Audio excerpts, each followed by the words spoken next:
Dzień dobry Państwu, nazywam się Krystian Bir. Mam przyjemność poprowadzić dla Państwa kurs z programu PTV Vizum, który jest wykorzystywany na kierunku transport na różnych przedmiotach.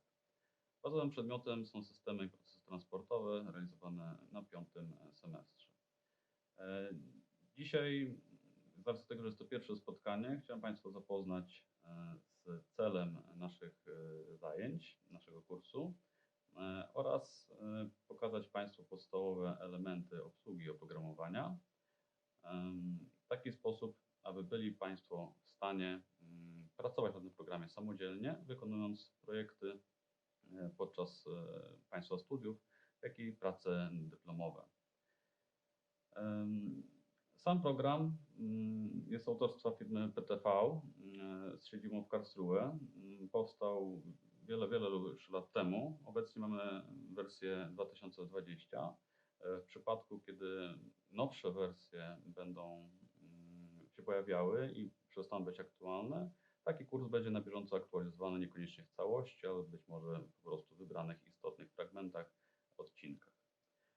Celem zajęć jest, tak jak powiedziałem, nauka oprogramowania. Będziemy to wykonywali na podstawie tworzenia od podstaw modelu transportowego jakiegoś wybranego obszaru. Pozwoli to Państwu zarówno na pracę na gotowych modelach transportowych, jak i pozwoli to Państwu na tworzenie całkowicie nowych modeli transportowych, być może dla Państwa indywidualnych potrzeb i projektów. Mamy już pozytywne doświadczenia w tym zakresie. Wielu studentów pracuje już na tym programie, pracuje na gotowych modelach, jak również w ramach głównie prac dyplomowych buduje swoje własne modele. No dobrze, przejdźmy może do konkretów, czyli do samego oprogramowania. Widzimy tutaj program już otwarty w wersji 2020. Zanim przejdę do omawiania całego interfejsu, który tutaj widzimy dookoła, możemy zobaczyć, jak wygląda taki gotowy model. Jest to obecnie obowiązujący model transportowy miasta Gdańska, dla którego wyświetlone są obecnie natężenia ruchu na poszczególnych elementach sieci drogowej. Widzimy tutaj obszar miasta Gdańska, pokolorowany na, powiedzmy, taki niebieski kolor, oraz sieć drogową, która obejmuje zarówno odcinki transportu drogowego, jak i transportu zbiorowego, oraz także trwają prace nad rozbudową takiego modelu także o elementy infrastruktury rowerowej. Celem takiego modelu jest odzorowanie zachowań transportowych mieszkańców, skąd dokąd oni się poruszają, w jaki sposób, czym oraz tym samym w jaki sposób obciążają poszczególne elementy, odcinki sieci transportowej naszego miasta. Dobrze. Zatem, jak widzimy tutaj, nie będę raczej omawiał, ponieważ myślę, że Państwo już na przykładzie AutoCAD-a czy innych oprogramowań, które Państwo obsługują, potrafią myszką przesuwać ekran i przybliżać. To nie jest zbytnia wielka filozofia. W związku z tym popatrzmy, co my tutaj mamy po zbliżeniu. Widać, że cały ten model składa się z wielu odcinków. To są tak zwane linki. Potem oczywiście mówię, co tutaj możemy robić, jak przełączać się pomiędzy poszczególnymi obiektami. Te linki to są po prostu odcinki sieci drogowej. Na tej sieci drogowej pojawia się jakieś natężenie ruchu drogowego. Te odcinki możemy zaznaczać, widzą Państwo tutaj w różnych kierunkach i edytować ich parametry, konfigurować w taki sposób, aby odzorować ich w miarę rzeczywiste, faktyczne parametry techniczne. W związku z tym także możliwości przemieszczania się, a także możliwości przemieszczania się, czyli warunki ruchu na tym odcinku. Oprócz tego, że mamy tutaj oczywiście ruch drogowy, który obecnie jest wyświetlany, mamy także infrastrukturę odpowiedzialną za ruch pieszy, czyli jeśli Państwo znają być może ten podstawowy obszar miasta, czyli centrum, czyli na przykład Hucisko, gdzie widzą Państwo tutaj podstawowe ciągi piesze, czyli chodniki, oraz linie na przykład kolejowe, które akurat tutaj pod Forum Gdańsk przebiegają. Także pokazuję to Państwu dlatego, żebyście Państwo widzieli, do czego my będziemy dążyć. Oczywiście nie będziemy w ramach naszych zajęć, naszego kursu realizować całego obszaru miasta. Będziemy skupiać się na jakimś wybranym fragmencie, użyjemy rzeczywisty, może jakiś fragment, żeby miało większe takie praktyczne znaczenie to, co będziemy tutaj robić, na czym będziemy sobie ćwiczyć. Na tym kursie zapoznamy się z interfejsem oraz z podłożeniem podkładu mapowego pod nasz obszar naszej analizy. Przejdźmy może zatem do pracy. Otwórzmy sobie nowy plik. Ja skorzystam tutaj z pierwszego punktu po lewej stronie, który powoduje otwarcie całkowicie czystego pliku. Widzimy tutaj, że pojawił się cały świat przed nami. Widzimy tutaj ściągniętą na bieżąco z internetu mapę, podkład z OpenStreetMap. Ten podkład OpenStreetMap możemy włączać i wyłączać, klikając na górę taki globus, który powoduje, że po prostu ten podkład jest ściągany albo też nie.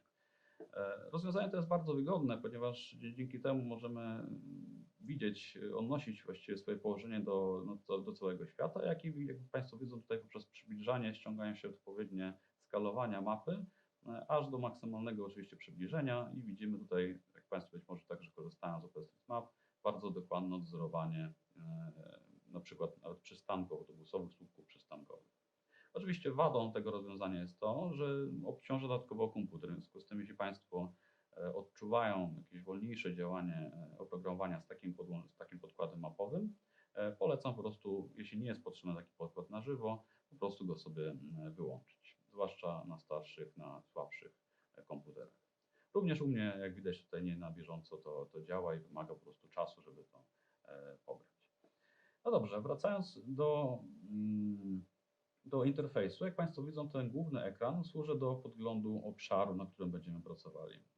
Poprzednio widzieliśmy jakieś elementy sieci, odcinki, jakiś obszar, czyli rejon transportowy, rejony transportowe, które będziemy tutaj także odwzorowali, charakteryzowali liczbę mieszkańców i wiele innych elementów. Nad tym podstawowym okienkiem, powiedzmy polem roboczym, znajduje się kilka ikonek. Najważniejsze elementy to są te 3 ikonki znajdujące się po lewej stronie. To są ikonki odpowiadające za różne tryby pracy.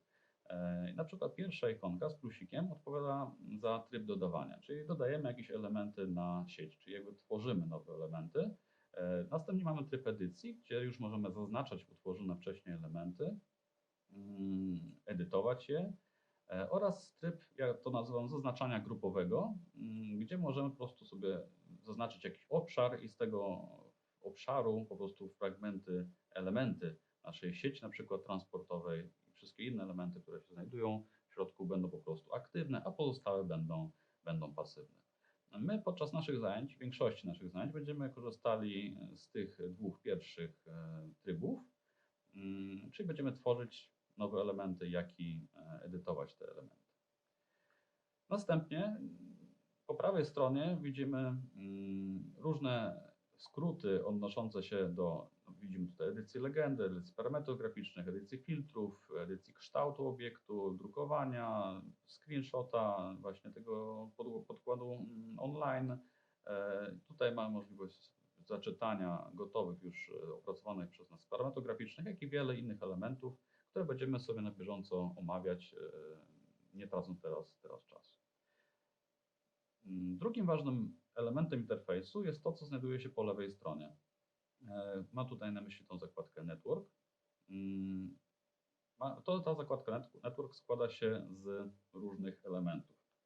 Tak naprawdę są to elementy, ja zazwyczaj kiedy uczę studentów, wskazuję, że to są, roboczo mówiąc, warstwy. Tak jak odnosimy się do AutoCADa czy do jakichś innych programów graficznych, mają Państwo tam różnego rodzaju warstwy, które można włączać i wyłączać. Nie do końca to działa tak, że to są faktycznie warstwy, ponieważ te elementy są ze sobą powiązane. I czasem niektórych elementów nie można utworzyć, kiedy innych nie ma. W związku z tym to taka, powiedzmy, robocze nazewnictwo przeze mnie. Te warstwy możemy sobie tutaj zaznaczać poprzez klikanie po prostu ich nazwy. Jak widzicie Państwo, tutaj one zostają oznaczone. To znaczy, że w tym momencie będziemy mogli pracować na danym elemencie. Dodawać ten element, odejmować, usuwać właściwie, edytować. Po lewej stronie zaś mamy przycisk, który nam pokazuje, czy dana warstwa jest aktywna, czyli widoczna na naszej sieci, czy też nie. Może to pokażę Państwu na elemencie, na przykładzie takim, że na przykład dodam jakiś węzeł. Już wiemy częściowo z tego, co przed chwilą powiedziałem, w jaki sposób możemy dodawać nowe elementy. Mianowicie zaznaczyłem teraz element nodes, czyli węzły i klikam tryb dodawania, klikam w jakimś miejscu, przechodzę w tryb edycji i widzę, że element został wstawiony. I teraz, kiedy chcę go zaznaczyć, to po prostu wybieram warstwę Nodes, klikam na niego w trybie edycji i jest on po prostu zaznaczony. Mogę w niego wejść i ustawiać jego parametry, które będziemy sobie potem jeszcze omawiać. Jak widzą Państwo, pokazało się nowe okienko. To okienko ma tryb przykrycia. Jak widzą Państwo nowe okienko, to okienko ma tryb przykrycia pracy okna roboczego i zastąpienia go innym całkowicie podglądem. Do tego, tak jak powiedziałem, sobie przejdziemy później, aczkolwiek na dole mamy takie dwie zakładki teraz. Mamy Network Editor, czyli to główne okienko i mamy Junction Editor, czyli okienko, gdzie możemy edytować, no akurat ten węzeł, czyli to skrzyżowanie. Czyli widzą Państwo tutaj, że te okienko robocze można przełączać, klikając na dole te zakładki na granatowym pasku. To okienko, jeśli chcemy je zamknąć, to pewno domyślają się Państwo, że mam tutaj przycisk Close na dole X. W związku z tym możemy to zrobić w ten sposób, albo na żółtym pasku po prawej stronie tutaj zamknąć to okienko i wrócić do obszaru roboczego tego bazowego. Dobrze. Wracając do tego węzła, możemy wyłączyć widoczność tego węzła poprzez wyłączenie tutaj tego przycisku. Wtedy po prostu ten węzeł nie będzie widoczny, ale cały czas on oczywiście będzie gdzieś tam na sieci. Możemy go wyświetlić z powrotem. Tutaj mamy filtry. Tego polecam na razie nie klikać, ponieważ no, wymaga to pewnego oswojenia się z programem, pewnej potem logiki działania i do tego sobie wrócimy na jednych z kolejnych zajęć, około 6 albo 7 zajęć. To będzie szczegółowo omówione. Także to, co właściwie jest najważniejsze w programie, właściwie omówiliśmy w tej chwili. Dolne okienko służy do podglądu podstawowych parametrów danego węzła, a górne okienko, no tutaj też nie będę omawiał, myślę, że dyskietkę to wszyscy pamiętamy i kojarzymy, do czego służy, czyli do zapisywania, oraz menu kontekstowe na górze, które będziemy sobie omawiać również na bieżąco. No ale interfejs trzeba omówić także w wersji podstawowej pod względem przede wszystkim języka, który będziemy mogli stosować z wykorzystaniem tego oprogramowania. Mamy tutaj zakładkę Help i w tej zakładce Help mamy coś takiego jak license, czyli możemy pozyskać informacje, wświetlić sobie informacje odnośnie licencji. Tutaj akurat ja pracuję na licencji politechnicznej, ona jest pełna, przystosowana do 1000 rejonów transportowych. Widzimy tutaj coś takiego jak network size, to opisuje wielkość danej licencji. Są różnego rodzaju wielkości licencji. Pierwsza wielkość licencji obejmuje mniejszą liczbę rejonów, trzecia większą liczbę rejonów, a ta druga właśnie 1000 rejonów transportowych. Czyli możemy w tym modelu pracować na 1000 czyli możemy w tym modelu pracować na 1000 rejonów transportowych. Mamy tutaj także inne ograniczenia, aczkolwiek tutaj większość już w tych nowszych wersjach jest nielimitowana. Jeszcze mamy tutaj ograniczenie profili czasu, czyli odniesienie do rozkładu jazdy publicznego transportu zbiorowego, aczkolwiek do tego też sobie później przejdziemy. Po prawej stronie mamy informacje odnośnie dodatkowych modułów, powiedzmy dodatków, które możemy wyposażyć naszą licencję, nasze oprogramowanie Visum. I tutaj na przykład można dokupić takie narzędzie, które wspomaga analizy środowiskowe, analizy bezpieczeństwa ruchu, no i wiele innych, o tym być może sobie powiemy później. To dlaczego tutaj zaglądamy? To przede wszystkim, tak jak wspomniałem wcześniej, język. Mamy możliwość pracy na wielu językach, mamy także polski, jak Państwo tutaj widzą. I mamy tutaj, jak widzimy, do wyboru 2 języki. pierwszy język, czyli ten główny, preferowany, priorytetowy, czyli jak na przykład w tej konfiguracji to jest polski, będzie po prostu wyświetlany w ten sposób interfejs i cały program po polsku. A to, co zostało być może nieprzetłumaczone na język polski, będzie wtedy wyświetlane w wersji tego języka, który wybierzemy jako drugi, czyli w tym przypadku wybrałem angielski. Możemy to sprawdzić, faktycznie klikając OK, widzimy tutaj przetłumaczoną część na górze, aczkolwiek widzicie Państwo już teraz, że nie w pełni. Mamy file, a nie mamy pliku. Mamy edycję, więc już po polsku. Mamy view, a nie mamy widoku i tak dalej, i tak dalej.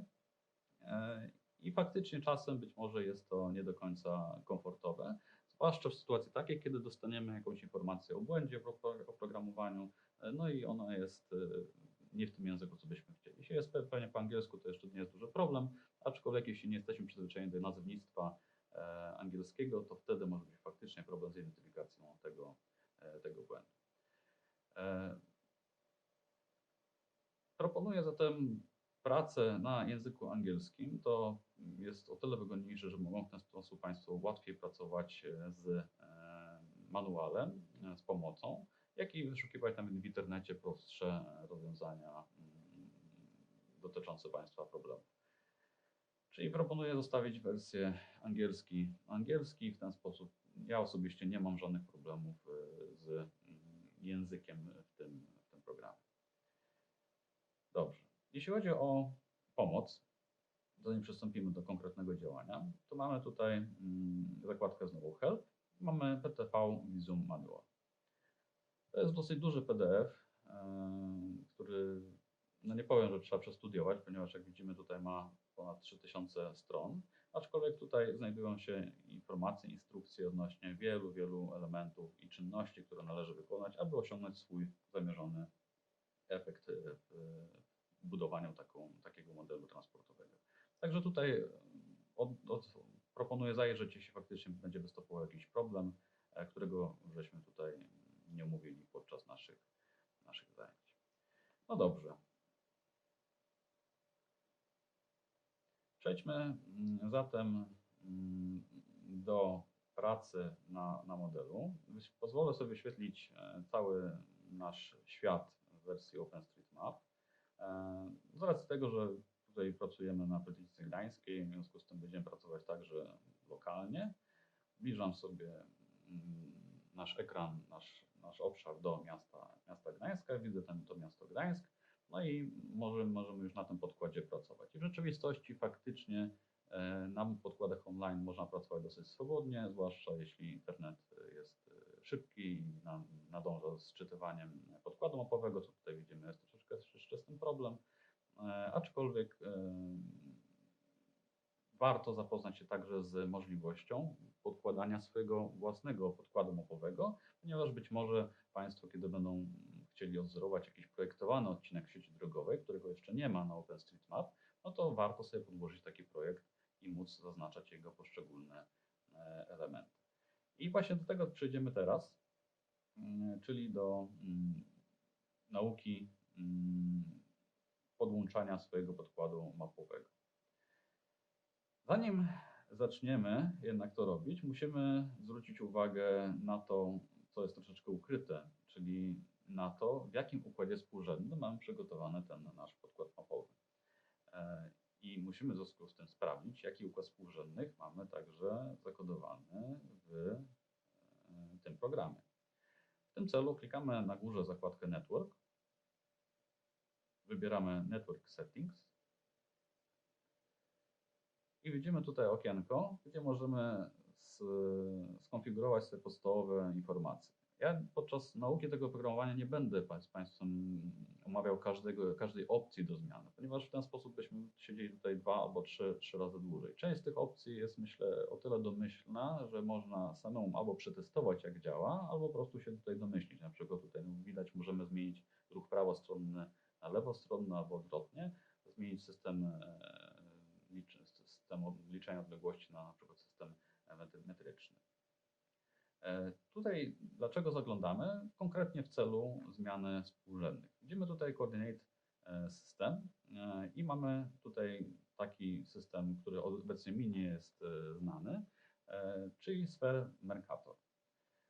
Ten system współrzędnych należy zmienić, jeśli chcemy pracować na plikach polskich. Zazwyczaj urzędy, z których Państwo będą zapewne często pozyskiwać dane, albo nawet projektanci, którzy projektują swoje projekty, bazują na układzie współrzędnym 2000, czyli tym nowszym, oraz na układzie 92. No, z racji tego, że jednak w urzędach często jednak ten starszy standard jeszcze funkcjonuje, przyjęło się, że również osoby pracujące na Vizumie zazwyczaj używają standardu 92. Ten standard trzeba oczywiście znaleźć. W jaki sposób? Musimy otworzyć okienko, które tutaj wyświetla nam ten rodzaj współrzędnych. Klikamy na folder National Grids i szukamy polskiego układu współrzędnych. On jest pod literką E, to jest ciekawe też, no bo to wynika po prostu z skrótu ETRS 1989 Poland CS 92. Należy wybrać ten układ współrzędnych. Widzimy tutaj powyżej jeszcze układy 2000. Gdyby ktoś potrzebował, można się łatwo w ten sposób przełączyć. I klikamy w ten sposób OK. Klikamy OK i nasz układ współrzędnych został w tym momencie zmieniony. W związku z tym wszystkie elementy, które mają już zakodowane jakieś układy współrzędne, czy to jakieś zewnętrzne warstwy, zewnętrzne obiekty, czy właśnie podkład mapowy, będą już dopasowane do tego obszaru, który tutaj mamy. No dobrze, to przejdźmy w końcu do dodania tego podkładu mapowego, o którym sobie wspomnieliśmy. Wyłączmy podkład online. No i po lewej stronie, jak widzą Państwo, rozszerzyłem okienko z naszymi warstwami i na dole znajduje się taka warstwa jak backgrounds, czyli tło. Wybieramy tę warstwę. Co chcemy zrobić? Chcemy dodać nowe tło. W związku z tym wybieramy tryb dodawania. Nic się na razie nie stało. Klikamy gdziekolwiek na naszym obszarze roboczym. Wyświetli się jakieś okienko. Popatrzmy, co tutaj mamy. Mamy możliwość wstawienia tła z pliku graficznego. Mamy możliwość z pobrania z internetu podkładu mapowego, na przykład z OpenStreetMap. Są także inne jeszcze źródła, które tutaj obecnie mam podłączone, tylko OpenStreetMap, w danej rozdzielczości.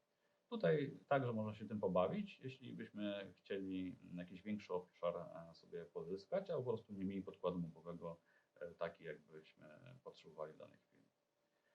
Wybierzmy sobie podkład z pliku graficznego, klikamy OK i w ten sposób otwiera nam się znajome okienko z Windowsa, gdzie po prostu trzeba wskazać lokalizację naszego podkładu mapowego. Ja mam tutaj już przygotowany taki folder z podkładami mapowymi. Mam 3 podkłady mapowe, podkład 01, podkład 02 i podkład 003. Klikam na wybrany przez siebie podkład, niech będzie to na przykład podkład 003, klikam otwórz.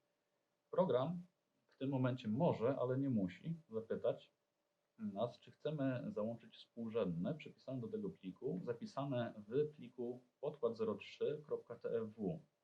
Ten plik znajduje się w tym samym folderze, gdzie nasz pliczek graficzny, czyli ja załączyłem tutaj ten pliczek graficzny JPEGa i obok widzimy tutaj pod spodem pliczek TFW, który zawiera po prostu współrzędne przypisane już do tego obrazka. Jeśli nie macie Państwo takiego pliku z TFW ze współrzędnymi, oczywiście nie ma co się przejmować na razie. Zaraz do tego przejdziemy, jak można go utworzyć. Ja tutaj wybiorę, że chcę zaznaczyć, aby te współrzędne zostały już zaciągnięte z pliku TFW. Klikam Yes i w ten sposób mój podkład mapowy powinien zostać dodany. Nie widzę go obecnie. Sprawdzam dlaczego. Po lewej stronie mam warstwę aktywną, czyli jest zaznaczona widoczność warstwy background, czyli tło. Spróbuję wycentrować widok, stosując na górze taką opcję, taką ikonkę, czyli wyświetl całą sieć na ekranie. Po kliknięciu tego elementu faktycznie wyświetlił się podkład mapowy na środku tego ekranu, czyli wszystko zrobiliśmy dobrze. Włączę teraz podkład online. Widzimy tutaj, że faktycznie ten nasz podkład mapowy został dopasowany do obszaru, w którym byśmy się spodziewali. czyli faktycznie jest zachowana mniej więcej ciągłość, mogą być jakieś tam drobne oczywiście przesunięcia, a to jest raczej błąd ludzki, czyli w tym przypadku mój, jeśli takie przesunięcia występują. No i dzięki temu mamy ten podkład gotowy i nie musi być za każdym razem ściągany z internetu. No dobrze, ale wracając do pliku TFW, albo co jeszcze możemy zrobić z tym podkładem mapowym. Przejdźmy do trybu edycji. Możemy kliknąć gdziekolwiek na mapie. Wyświetli się zawsze nam takie okienko. W tym okienku mamy informacje o tym, jaki pliczek został podpięty do naszego programu, do naszego modelu. Możemy go edytować, przesuwając jego współrzędne, obracać go i tak dalej, gdybyśmy chcieli. Do edycji osobiście polecam nie tylko stosowanie właściwie takich współrzędnych, co taki tryb myszki, który jest dosyć wymownie tutaj opisany w postaci po prostu naszkicowanej myszki, który pozwala nam na zmianę kształtu tego obrazka. Możemy zmieniać ten obrazek, możemy go obracać. W ten sposób dopasowując go do obszaru, który faktycznie byśmy chcieli zaznaczyć i odpowiednio jeszcze dodatkowo wyskalować. Kiedy ustawimy sobie ten obszar tak, jakbyśmy chcieli, poprzez kliknięcie w Finish, on zostaje zapisany i właściwie nie trzeba nic więcej robić. Dodam sobie jeszcze jeden podkład mapowy w ten sposób, czyli tło, tryb dodawania, plik graficzny, podkład mapowy i na przykład podkład, niech będzie drugi. I teraz nie skorzystam z opcji ściągnięcia współrzędnych. W tym momencie, tam gdzie kliknę, tam zostanie wstawiony mój podkład mapowy, albo mogę to zrobić na przykład poprzez przytrzymanie klawiszem myszy i mniej więcej wyskalować, jaką wielkość powinien mieć mój podkład mapowy. Mniej więcej taki pewnie jak tutaj. Powiedzmy, że to tak wygląda. I w ten sposób został on dodany. No ale jak widzimy, on został wstawiony gdzieś po prostu. Nie jest on przystosowany, nie jest on dopasowany do podkładu online. No i teraz, jeśli Państwo także taki mają obszar, taki podkład mapowy, który by trzeba było przystosować do tego, to tak jak już prześledziliśmy przed chwilą, klikamy w trybie edycji gdziekolwiek, zaznaczamy nasz podkład, w tym przypadku to jest podkład numer 2, przechodzimy do myszki i możemy go po prostu sobie ręcznie dopasować. Do tego trzeba troszeczkę mieć cierpliwości, aby to wyszło dosyć dokładnie. Kiedy już dopasujemy sobie nasz obszar, to zajmuje, tak jak powiedziałem, troszeczkę czasu, więc nie będę tego już w tej chwili robił. Klikamy Finish i jeśli chcemy zachować te współrzędne, tak żeby nie trzeba było za każdym razem takiego podkładu konfigurować, zaznaczamy ten podkład 02 i klikamy Word File. Przycisk na dole po prawej stronie, klikamy i program się nas pyta, czy chcemy zastąpić akurat w tym przypadku plik TFW, który już tam został utworzony. Jeśli chcemy, to po prostu klikamy tak, jeśli nie chcemy, to klikamy nie. Jeśli klikniemy tak, to po prostu taki plik, the Word File, został już utworzony i znajduje się po prostu w tym miejscu.